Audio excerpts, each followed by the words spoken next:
En aqui nós temos 167 estudantes, 40 menos que o ano passado, aí passamos a ter 200.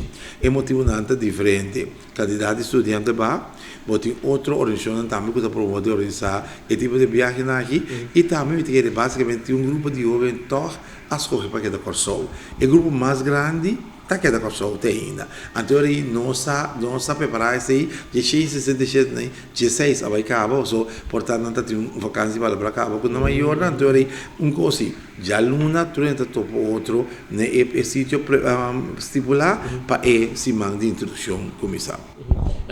Você tem uma ideia, você faz análise quanto é parte de Holanda, quanto é cidade que mais gusta de estudante? Sim, você é 4 cidades grandes que toch entre Amsterdam, Rotterdam, Utrecht e Den Haag.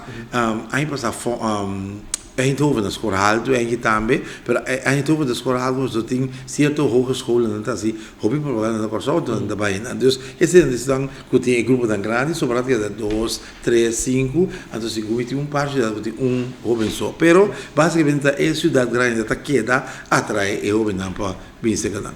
Agora que nós estamos papiando particularmente riba é jovem que tem o bairro Holanda amanhã, pero vossa atenção logicamente está para outra área também, região. Sim, eu venho na região também, no ciclo de informação, e eu venho na região é ciclo de informação específico. Carbon, for de 2020, manejo de governo de uma região está, conosco esta região, Colômbia, Costa Rica, América e Canadá. Então, eu jovem de Costa Rica, há informação a parte de Costa Rica, Colômbia, América e Canadá. Esse candidato, se me nota, talvez, está varia, ainda me nota completo, mas em todo caso, entre 26 a 30 estudantes também. Então, de grupo E também tem como acaba para Costa Rica, está começando a ser bem, é um grupo mais lá, tem grupo de América, mas o América o campo está abrindo em setembro, que vem, esse está mais de fim de agosto. Não é informação, mas não é uma seção mais a trobe, para o grupo de América, o Canadá, para nos dar que outro informação. Então, eu não tenho corso. Porque o corso também começa para o mês de setembro, então, e também começa na UC, ICUC e UDC.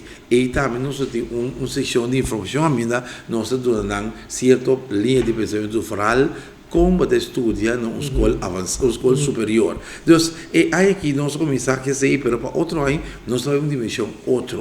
De outro ano, a maneira que nós temos uma informação está completamente outra e com nós temos certas sessões que nós estamos mais adiante de como, porque é jovem tem mais chance para começar a preparar mentalmente. E lo tem sessões para maior,